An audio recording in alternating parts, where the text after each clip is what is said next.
우리 아시는 대로 이번 주에 우리 유창선 형제님 가정에 귀한 아주 새 생명이 태어났습니다. 여러분 어떻습니까? 참 축하드릴 일이지 않습니까? 예. 그런데 제가 이렇게 출산 소식을 듣고 나서 문득 이 몇 해 전에 읽었던 신문 기사 내용이 이렇게 떠올랐었습니다.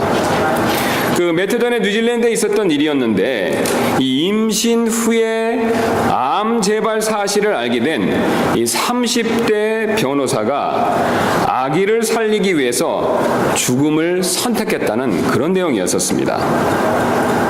자세한 내용은 다음과 같습니다. 이 뉴질랜드 마오리 변호사협회의 공동 회장이기도 한 이 여성 변호사는 유방암에 걸렸었지만 치료를 받아 완치 판정을 받은 적이 있었습니다.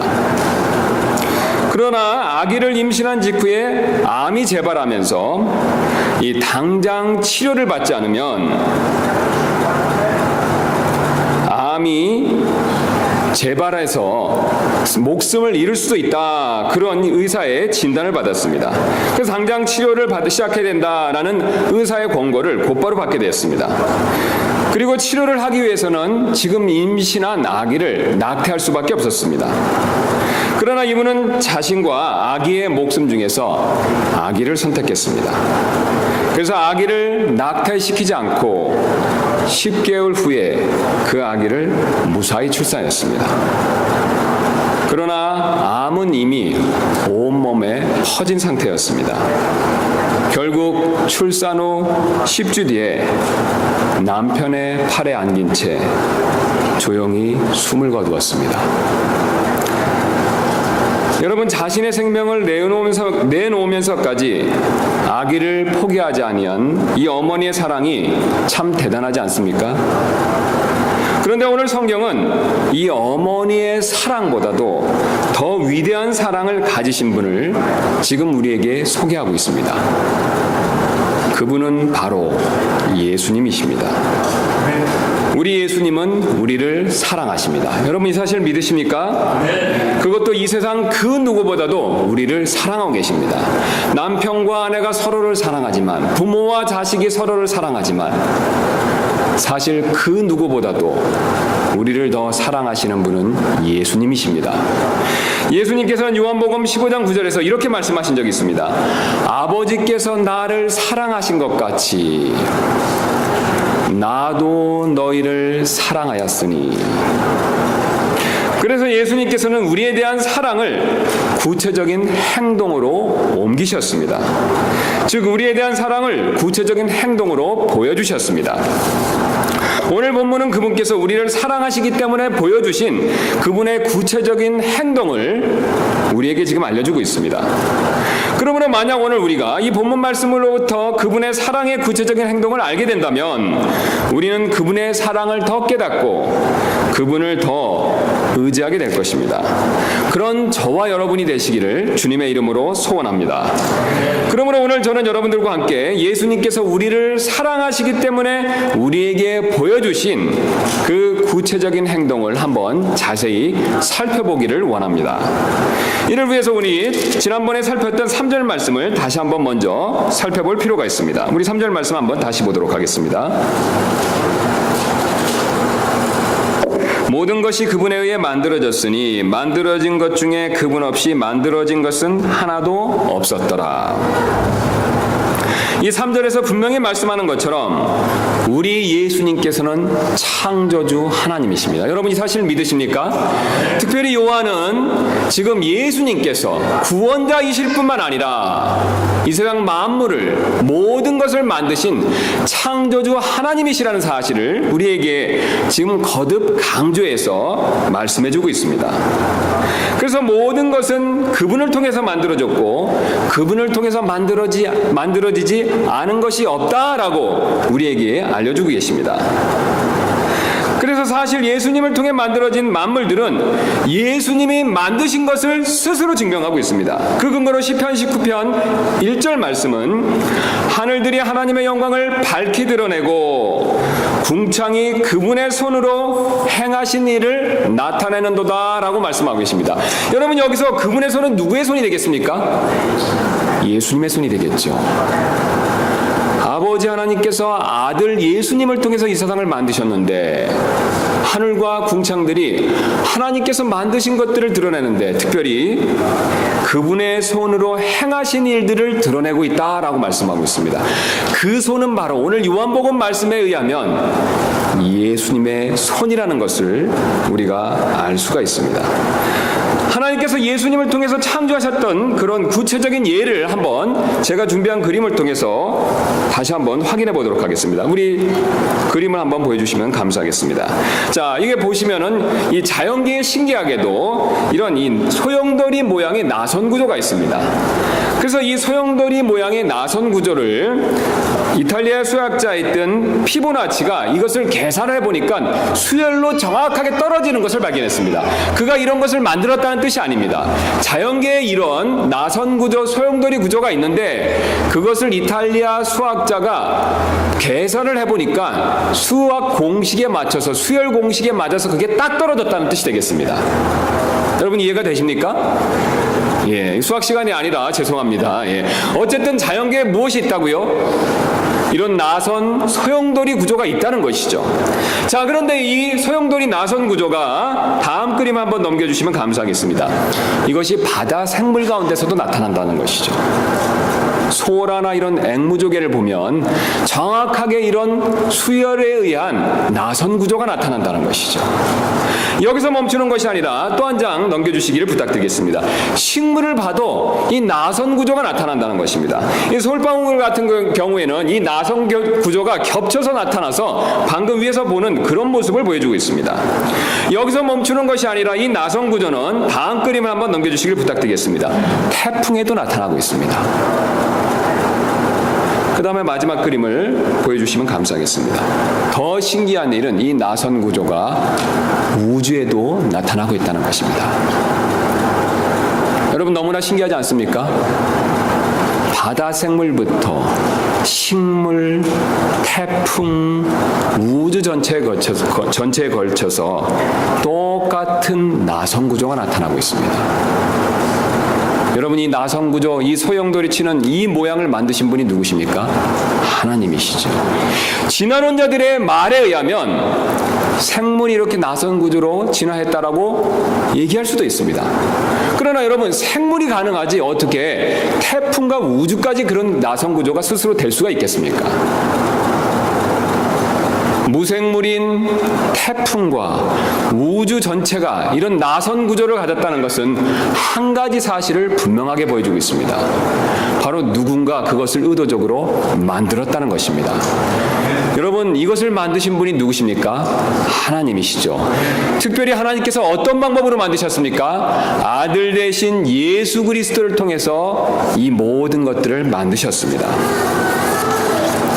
그래서 3절은 다시 한번 이렇게 말씀하고 계십니다. 모든 것이 그분에 의해 만들어졌으니 만들어진 것 중에 그분 없이 만들어진 것은 하나도 없었더라. 모든 것이 그분에 의해 만들어졌다고 말씀하시니 이 나선 구조도 누가 만드신 것입니까? 예수 그리스도께서 만드신 것입니다. 여러분이 잘 아시는 대로 우리 만들어진 물건에는 이렇게 뒤에 종종 만들어진 제조 국가 표시가 있습니다. 여러분 흔히 보셨죠? 이런 내용들. 예.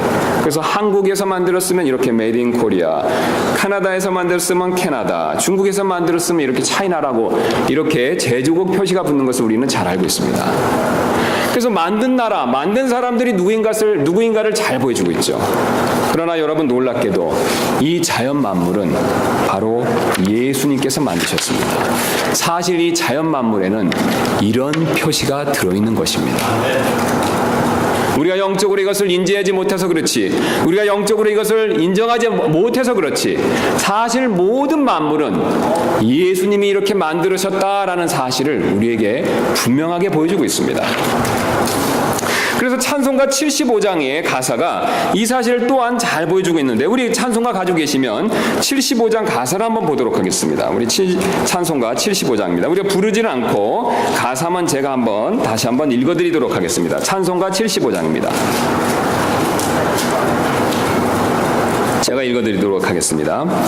저 높고 푸른 하늘과 수없이 빛난 별들을 지으신 이는 창조주 그 솜씨 크고 크셔라. 날마다 뜨는 저 태양 하나님의 크신 권능을 만백성 모두 보라고 만방에 두루 비치네. 해지고 황혼 깃들 때 동천에 달이 떠올라 밤마다 귀한 소식을 이 땅에 두루 전하네. 행성과 항성 모든 별 저마다 제길 돌면서 창조의 기쁜 소식을 온 세상 널리 전하네. 엄숙한 침묵 속에서 무별이 제길을 따르며 지구를 싸고 돌 때에 들리는 소리 없어도 내 마음 귀가 열리면 그 말씀 밝히 들리네. 우리를 지어내시니 대주제 성부 하나님. 아멘. 이처럼 만물들을 하나님께서 예수님을 통해서 만드신 것을 분명하게 만물들 스스로가 보여주고 있음에도 불구하고 사람들은 이 사실을 잘 모르고 있습니다. 그래서 사도 요한은 10절에서 사람들이 이것을 모르는 것에 대해서 안타깝게도 이렇게 표현하고 있습니다. 그분께서 세상에 계셨으며 그 다음에 세상이 그분에 의해 만들어졌으되 세상이 그분을 알지 못하였고. 여러분 지금 사도 요한이 무엇이라고 말씀하고 있습니까? 세상이 그분에 의해 만들어졌지만 세상이 그분에 의해 만들어졌다는 사실을 모르고 있다라고 그렇게 말씀하고 있습니다. 여러분 우리가 이 사실을, 이 말씀을 그대로 믿는다면 우리 주변에 있는 모든 것들은 사실 예수님이 만드신 것입니다. 이 앞에 보이는 꽃도 예수님이 만드신 것입니다. 밖에 보이는 나무들도 예수님께서 만드신 것입니다. 하늘에 지저귀면서 날아다니는 새들도 예수님께서 만드신 것입니다. 이 세상 모든 만물이 사실은 영적으로 예수님께서 만드신 것을 우리에게 알려주고 계십니다. 심지어는 우리 몸도 예수님께서 만드셨다는 것을 스스로 알려주고 있습니다. 여러분 우리의 생명에 대해서 한번 생각해 보시기 바랍니다. 하나님이 정하신 때가 되면 우리의 생명은 우리에게 주신 분에게 돌아간다는 사실을 우리는 너무나도 잘 알고 있습니다. 여러분 이 생명이 누구에게로부터 나왔습니까? 하나님께로부터 나왔습니다. 특별히 하나님께서 아들 예수님을 통해서 우리에게 이 생명을 허락해 주셨습니다. 그분의 정해진 때가 됐었을 때 그분이 자신이 주신 것을 거두어 가십니다. 우리가 호흡하고 숨쉬는 이 생명조차도 내 것이 아니고 주신 분이 있다는 사실을 우리에게 분명히 알려주고 있습니다. 더 나아가서 사람은 하나님의 형상으로 만들어졌기 때문에 동물과 다르게 하나님이 계신 것을 스스로 알 수 있습니다. 여러분 사람은 동물과 여러 가지 차이점이 있지만 가장 중요한 차이점 중에 하나는 바로 사람만이 유일하게 하나님을 찾고 하나님을 경배한다는 사실입니다. 여러분 이 지식이 어디서 나왔습니까? 바로 사람은 하나님의 형상대로 만들어졌기 때문입니다. 이런 자연물을 통한 많은 증거가 있음에도 불구하고 사람들은 여전히 예수님을 믿지 않고 있습니다. 그러나 예수님께서는 우리를 포기하지 않으십니다. 왜냐하면 우리를 사랑하시기 때문에 그렇습니다. 제가 앞에서 말씀드린 것처럼 요한복음 15장 9절에서 예수님께서는 아버지께서 나를 사랑하신 것 같이 나도 너희를 사랑한다 라고 말씀하고 계십니다. 우리 예수님은 우리를 사랑하시기 때문에 포기하지 않으십니다. 어떻게라도 자신을 가르쳐 주시고 자신에게 나와서 자신을 믿기를 원하고 계십니다.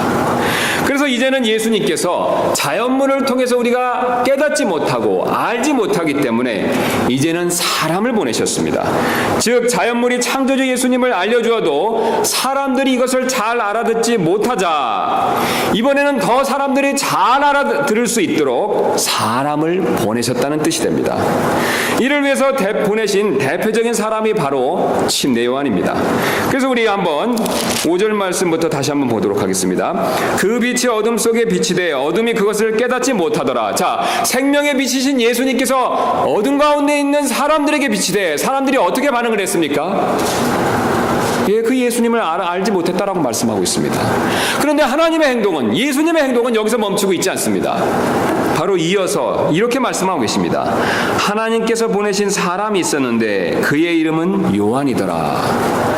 예수님의 행동은 참빛을 비추신 것에서 멈추는 것이 아니라 이제는 사람을 보내시는 일까지 나아가고 있습니다. 그래서 바로 그가 증언하러 왔으니 이것은 그 빛에 대하여 증언하여 모든 사람이 자기를 통해 믿게 하려 함이라. 지금 요한의 목적이 무엇인가를 분명하게 보여주고 있습니다. 요한이 지금 목적이 무엇입니까, 여러분? 예, 참 생명의 빛이신 예수님을 증거하는 일이다 라고 말씀하고 계십니다. 8절은 이어서 이렇게 말씀하고 있습니다. 그는 그 빛이 아니요 그 빛에 대해 증언하도록 보내어진 자더라.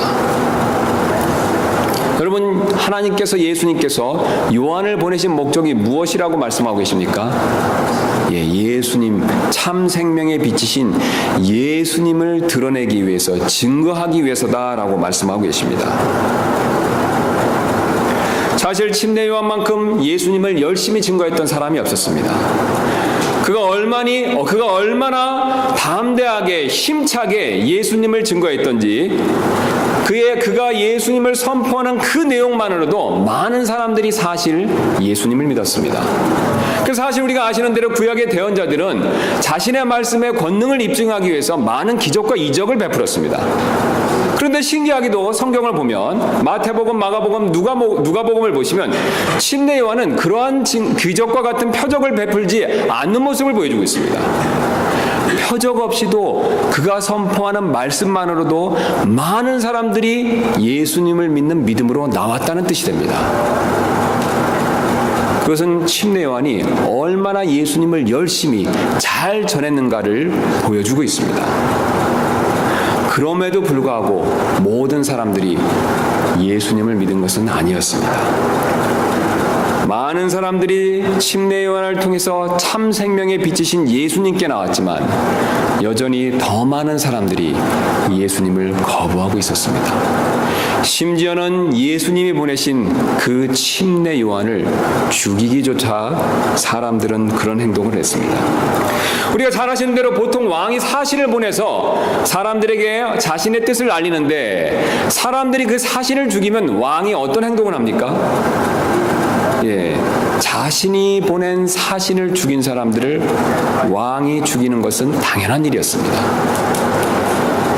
그러나 우리 예수님께서는 그런 방법을 쓰지 않으셨습니다. 하늘의 군대를 보내셔서 자신이 보낸 사신을 죽인 그 사람들을 멸하실 수도 있었지만 예수님께서는 그런 방법을 취하지 않으셨습니다. 정반대의 방법을 취하셨습니다. 바로 자신이 직접 스스로 이 땅에 오시는 방법을 선택하셨습니다. 여러분 한번 잘 생각해 보시기 바랍니다. 사신을 보냈는데 사신을 거절했습니다. 사신을 보냈는데 그 사신을 죽였습니다. 우리 같으면 어떻겠습니까? 화가 나겠죠.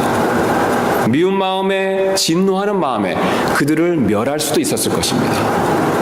그러나 놀랍게도 예수님께서는 자신이 직접 우리에게 찾아오시는 방법을 선택하셨습니다. 여러분, 왜 예수님께서 이 땅에 직접 오셨겠습니까? 우리를 사랑하시기 때문에. 자연물을 통해서도 알아듣지 못하고 사람을 통해서도 믿지 않기 때문에 이제는 자신이 직접 오셔서 참 생명의 빛이신 자신을 통해서 많은 사람들이 믿고 영원한 생명을 얻게 하시기 위해서 그 목적을 위해서 그분께서는 직접 찾아오신 것입니다. 그래서 이제 자신이 직접 가르쳐 주시기 위해서 이 땅에 오신 것이죠. 사실 예수님은 우리가 이미 익히 잘 아시는 대로 하나님이십니다. 여러분 이 사실 믿으십니까? 우리 예수님은 참 하나님이십니다. 그래서 그분 안에만 참 생명이 있습니다. 그래서 예수님께서는 요한복음 5장 26절에서 이렇게 말씀하셨습니다. 아버지께서 자기 속에 생명이 있는 것 같이 아들에게도 주사 그 속에 생명이 있게 하셨고, 그리고 자신 안에 있는 참 생명을 빛으로 보이게 나타내 주셨습니다. 그래서 요한복음 8장 12절에서 자신을 생명의 빛이다 라고 그렇게 부르셨고, 오늘 읽었던 4절에서는 사람들의 빛이다 라고 말씀하고 계십니다. 그리고 더 놀라운 것은 천국 도시에 자신이 광채다 라고 그렇게 말씀하고 계십니다. 우리가 이 구절을 한번 찾아보도록 하겠습니다. 요한계시록 21장 22절부터 23절까지 말씀드리겠습니다. 우리가 이미 잘 아시는 말씀인데 한번 찾아서 확인해 보도록 하겠습니다. 요한계시록 21장 22절부터 23절입니다.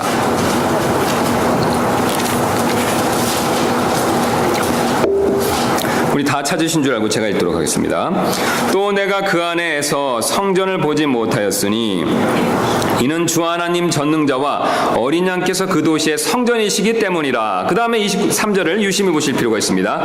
그 도시는 해와 달이 안에서 비출 필요가 없었으니 이는 하나님의 영광이 그 도시를 밝혀주었고 어린 양께서 그 도시의 광채이시기 때문이라. 여러분 지금 천국의 모습에 대해서 하나님께서 뭐라고 말씀해주고 계십니까?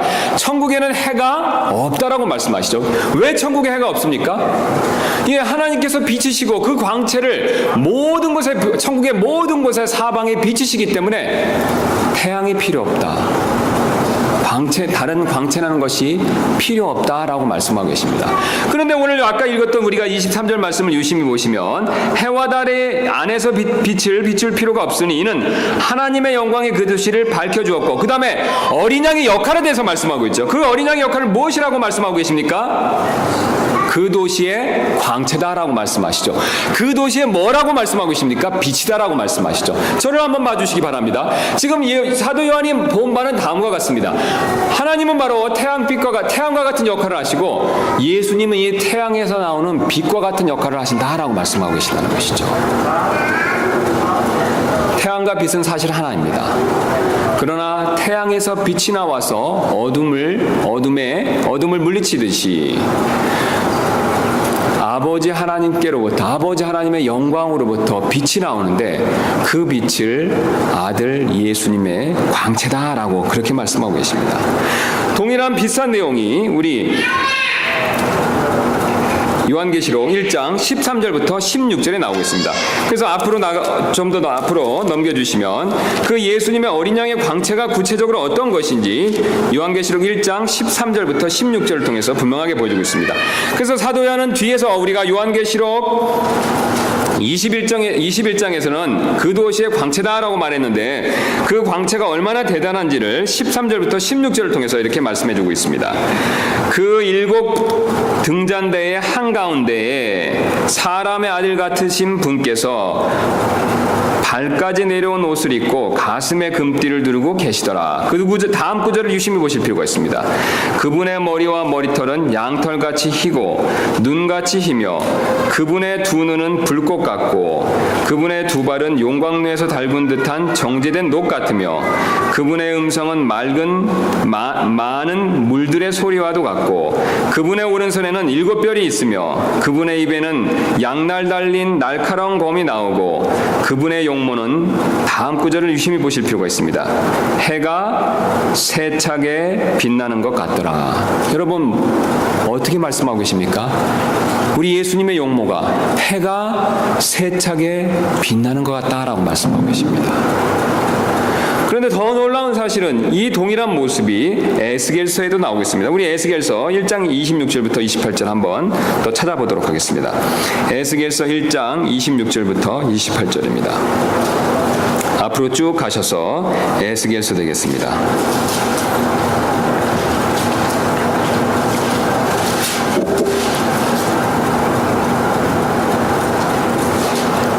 에스겔서 1장 26절입니다. 자, 제가 읽도록 하겠습니다. 그들의 머리들 위에 있던 궁창 위에 사파이어 돌 같은 모양의 왕자의 모습이 있었고, 자, 지금 이제 왕자의 모습이 있는 것을 에스겔이 봤었는데, 그 왕자의 모습 위에는 위로 그것 위에 뭐라고 말씀하고 계십니까? 사람의 모양을 닮은 모습이 있더라. 우리 요한복음에서도 아까 요한계시록에서도 뭐라고 말씀하셨냐면 사람의 아들 같으시니다 라고 말씀하시고 그분이 예수님이었다라는 것을 요한이 보고 말씀해 주었습니다. 그런데 에스겔서에도 지금 에스겔이 본 환상이 동일하게도 무엇을 얘기하고 있냐면, 오늘 보니까 뭐라고 말씀하고 계십니까? 사람의 모양을 닮은 이가 왕자에 앉아있다라고 말씀하고 있죠. 동일한 분이라는 사실을 우리에게 알려주고 있습니다. 에스겔이 본 것과 요한이 본 것이 동일한 분이라는 사실을 말씀해주고 있습니다. 그럼 이어서 계속 보도록 하겠습니다. 27절입니다. 또 내가 보니 그분의 허리 모양으로부터 위는 마치 속에서 사방으로 불타는 불의 모양과도 같았고 호박색과도 같았으며, 내가 보니 그분의 허리 모양으로부터 아래는 마치 불의 모양 같았고 그것이 사방에 광채를 가지고 있더라. 광채가 있다는 것을 에스겔이 보았고 28절 이렇게 말씀하고 계십니다. 사방으로 퍼지는 그 광채의 모양은 비 오는 날 구름 속에 있는 무지개 모양 같았더라. 이것은 주의 영광의 모습을 가진 모양이더라. 내가 그것을 볼 때에 얼굴을 대고 엎드려 말씀하신 분의 음성을 들으니라.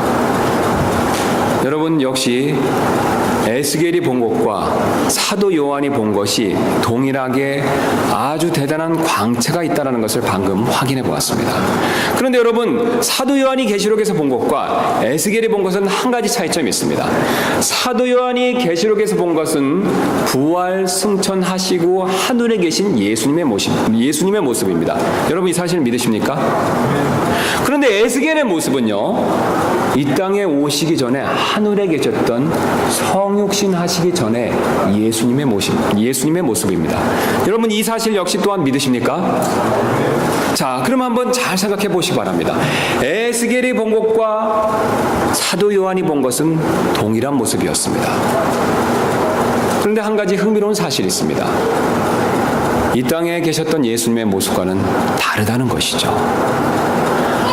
에스겔과 사도 요한이 눈이 열려서 하늘에 계셨던 예수님의 모습을 봤었을 때 두 사람 다 태양보다 더 빛나는 광채 가운데 계신 것을 보았다라고 증언하고 있었습니다.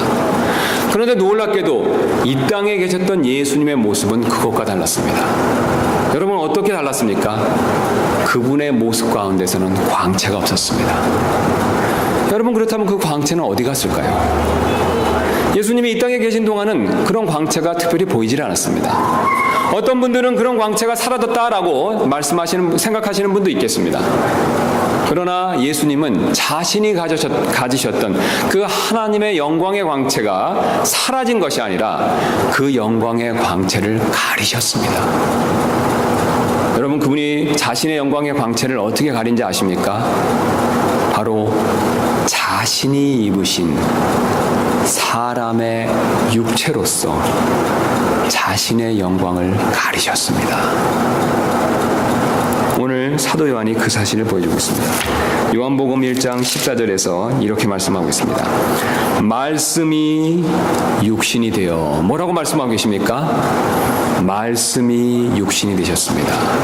영광 가운데 계신 말씀, 빛나는 태양보다 더 힘차게 타오르는 그런 영광을 가지신 그 말씀께서 육신이 되심으로 인해서 자신의 육체로 그 영광을 감추셨습니다. 그 감추셨던 영광을 한 번 딱 보여주신 적이 있습니다. 여러분, 그 사건이 무슨 사건인지 아십니까? 바로 변화산 사건입니다. 변화산 사건에서 자신이 감추셨던 그 영광을 딱 한 번, 그것도 세 제자에게만 보여주신 적이 있습니다. 우리 한번 근거로 마태복음 17장 1절 2절 말씀을 살펴보도록 하겠습니다. 마태복음 17장 1절부터 2절 되겠습니다. 예수님께서 단 한 번 자신이 감추신 자신 안에 있는 영광을 보여주신 사건이 되겠습니다. 17장 1절 2절입니다. 마태복음 17장 1절 2절입니다. 엿새 뒤에 예수님께서 베드로와 야고보와 그의 형제 요한을 취해 따로 그들을 데리고 높은 산으로 올라가사 그 다음에 2절 말씀을 보실 필요가 있습니다. 그들 앞에서 모습이 변하심에 그분의 얼굴이 해같이 빛나고 그분의 옷이 빛같이 희게 되었더라. 여러분 지금 무엇을 보여주고 계십니까? 예수님이 변하셨다라고 말씀하시죠. 어떻게 변하셨습니까? 빛의 모습으로 변하셨다라고 말씀하고 계시죠. 그 빛의 모습이 어디서 나왔습니까? 자신이 원래 가지고 계셨던 그 영광의 빛을 감추셨던 것을 다시 보여주는 것을 통해서 우리에게 알려주고 계십니다. 사실 우리 생각으로는 예수님께서 이 광채를 드러내시면 신기해서 우리가 잘 믿을 것 같지만 예수님은 사실 일부러 자신의 이 육체를 자신의 육신으로 이 광채를 완전히 감추셨습니다. 사실 자신의 이 광채를 육신으로 감추신 일은 이미 구약의 성막을 통해서 모형으로 알려주셨던 일이 됩니다. 그 가리신 이유는 바로 우리를 위해서입니다. 만약 자신의 광채를 드러내시면 우리가 쓰러져서 죽을 수도 있기 때문에 그렇습니다. 지금 예수님이 이 땅에 오신 목적은 무엇입니까? 참 생명에 비치신 자신을 드러내시고 자신을 믿게 하시기 위해서죠. 그런데 그분은 그냥 자신의 모습, 영광의 빛 가운데 있는 그 광채의 모습으로는 오실 수가 없습니다. 여러분 왜 오실 수가 없습니까? 그 모습 그대로 온다면 모든 사람들이 다 죽을 수도 있기 때문에 그렇습니다. 그래서 자신의 그 영광의 모습을 일부러 육신을 취하심으로 인해서 그것을 가리고 찾아오셨습니다. 그래서 그분이 그렇게 가리셨기 때문에 이제 우리는 생명이신 그분을 우리가 직접 눈으로 보고 또 자세히 살펴보고 심지어는 만져보고 그리고 그 이후에 믿게 되었습니다. 그렇게 믿을 수 있는 기회를 주신 것입니다. 사도 요한은 요한일서 1장 1절부터 2절을 통해서 그렇게 말씀하고 계십니다. 한 번 더 시간이 많이 지났지만 찾아보도록 하겠습니다. 요한일서 1장 1절부터 2절 되겠습니다. 요한일서 1장 1절부터 2절 되겠습니다. 이렇게 말씀하고 계십니다. 사도 요한은 처음부터 계셨던 그것 즉 생명의 말씀에 관하여는 이 생명의 말씀이 누구입니까 여러분? 예수님이시죠. 예수님에 관하여는 그것을 우리가 들었고 그 다음에 유심히 보실 필요가 있습니다.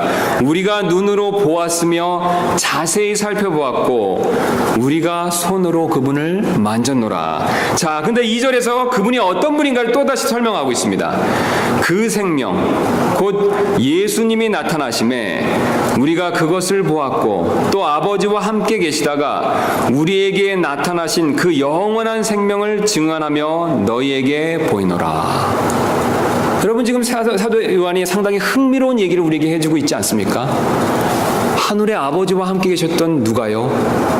아들 예수님이 생명이신 그분이 우리에게 찾아오셨을 때 사람의 모양을 입고 완전한 사람이 되셔서 우리가 그분을 볼 수 있었고 우리가 그분을 자세히 살펴볼 수 있었고 우리가 심지어는 그분을 만질 수도 있었다라고 말씀하고 계십니다. 여러분 아무도 하나님을 본 사람이 없습니다. 아무도 하나님을 만진 사람이 없습니다.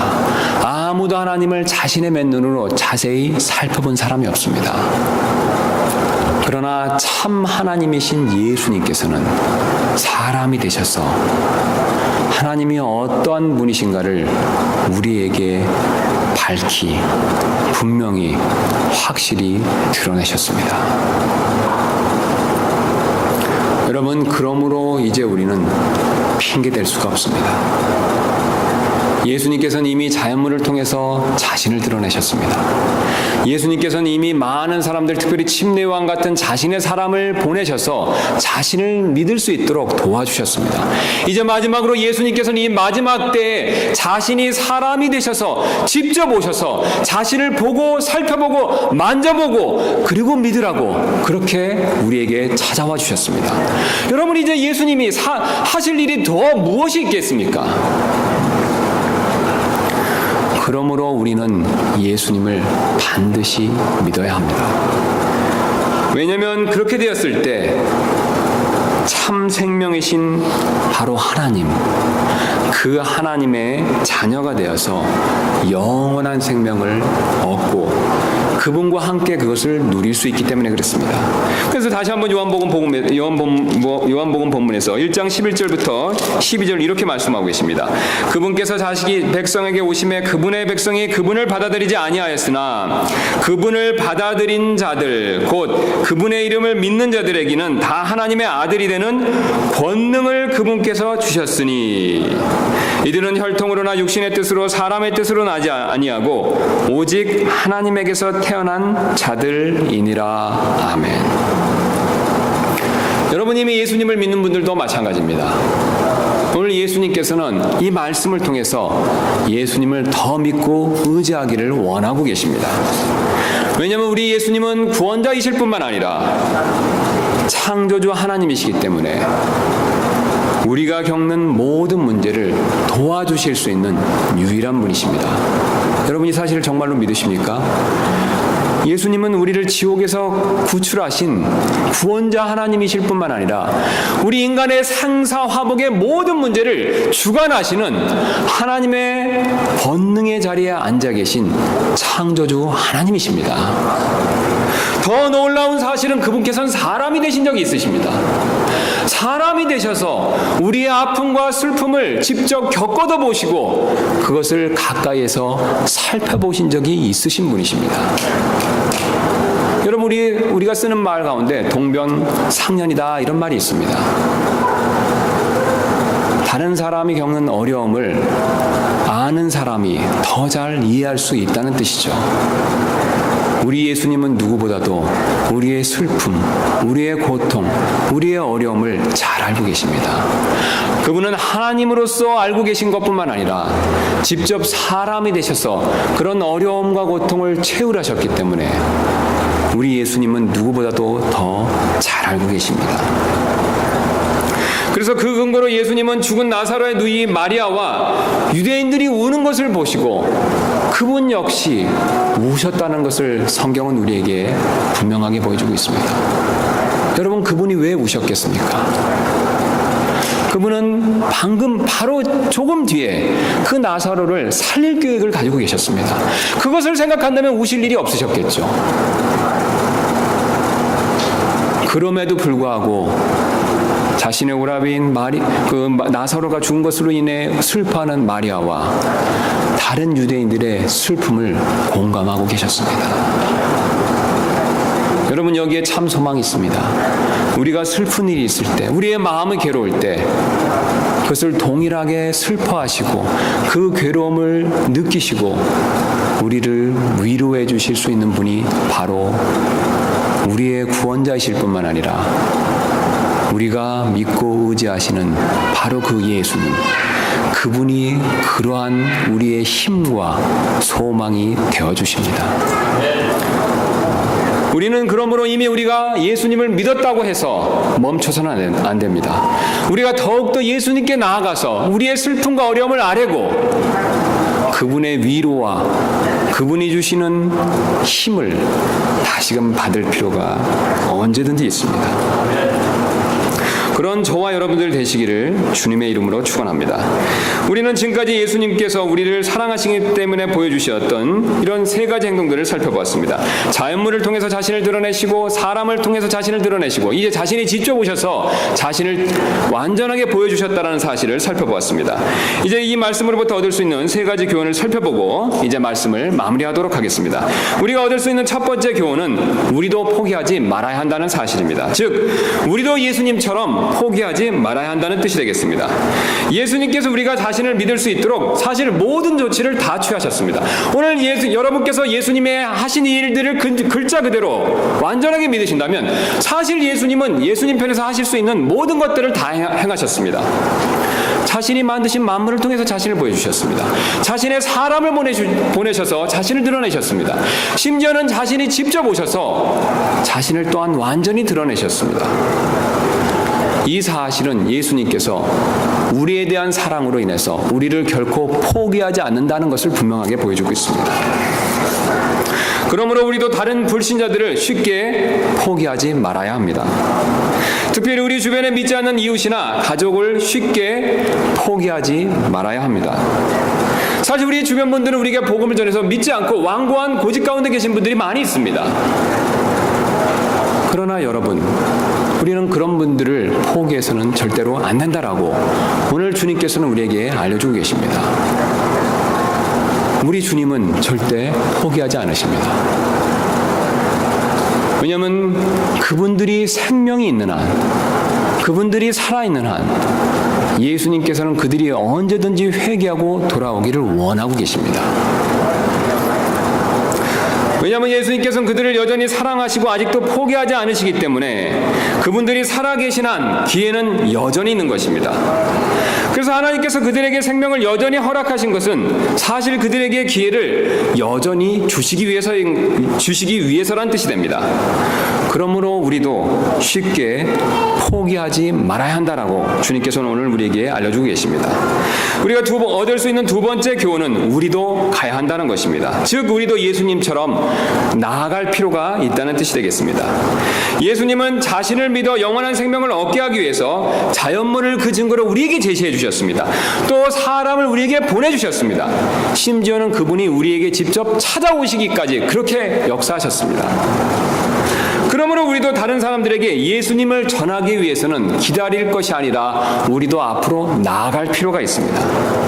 사실 전도는 다른 사람이 교회에 찾아오기를 앉아서 기다리는 것이 아니라 우리가 가서 전하고 데려오는 것입니다. 여러분 이 사실 믿으십니까? 우리가 예배당에서 기도도 해야 되지만 그것이 전부는 아닙니다. 우리에게 더 필요한 일이 있습니다. 여러분 어떤 일입니까? 나가서 전해야 한다는 것이죠. 예수님께서 여러 비유로 이 사실을 말씀해 주셨습니다. 예수님께서 제자들을 보내신 적이 있습니다. 우리가 지상 대명령처럼 우리가 온 유대와 사마리아 땅끝까지 지구 땅의 모든 곳까지 나가서 사람들을 데려올 필요가 있습니다. 왜냐하면 예수님도 나가셨기 때문에 우리도 나아갈 필요가 있습니다. 이제 마지막 교훈을 살펴보도록 하겠습니다. 우리도 눈높이를 낮추어 줄 필요가 있습니다. 즉 우리도 예수님처럼 눈높이를 낮춰주는 것이 필요하다는 뜻이 되겠습니다.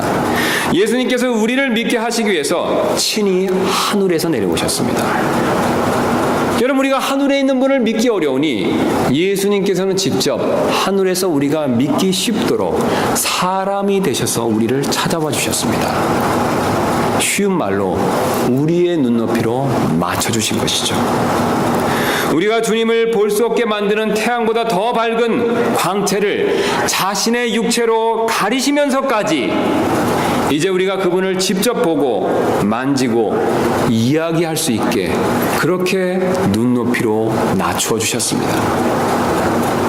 예수님께서 우리의 기준에 맞춰주신 것을 사도 바울은 오늘 이렇게 빌립보서에서 우리에게 설명해 주고 있습니다. 그러므로 그리스도 안에서 무슨 안위나 사랑의 무슨 위로나 성령의 무슨 교제나 무슨 인정이나 긍휼이 있거든 너희는 같은 생각을 품고 같은 사랑을 가지며 한 마음과 한 생각이 되어 내 기쁨을 성취하라. 어떤 일도 다툼이나 헛된 영광으로 하지 말고 오직 겸손한 생각으로 각각 자기보다 남을 더 낫게 여기며 각 사람이 자기 일들만 돌아보지 말고 각 사람의 남의 일들도 돌아보라. 지금 사도 바울은 우리가 다른 사람을 돌아볼 수 있는 어떤 한 가지 생각을 다음에 이어서 이렇게 얘기해주고 있습니다. 너희 안에 이 생각을 품을지니 우리가 이 생각을 품으면 다른 사람을 돌아볼 수 있다. 이렇게 사도 바울이 우리에게 알려주고 있습니다. 그것은 곧 그리스도 예수님 안에도 있던 생각이라. 그분은 하나님의 형체로 계심으로 하나님과 동등함을 강탈로 여기지 아니하셨으나 스스로 무명한 자가 되사 자기 위에 종의 형체를 취하시고 사람들의 모습이 되셨으며 사람의 모양으로 나타나사 자기를 낮추시고 죽기까지 순종하셨으니 곧 십자가의 죽음이라. 아멘. 예수님은 우리를 돌봐주시기 위해서 사람이 되시고 죽기까지 자기를 낮추셨습니다.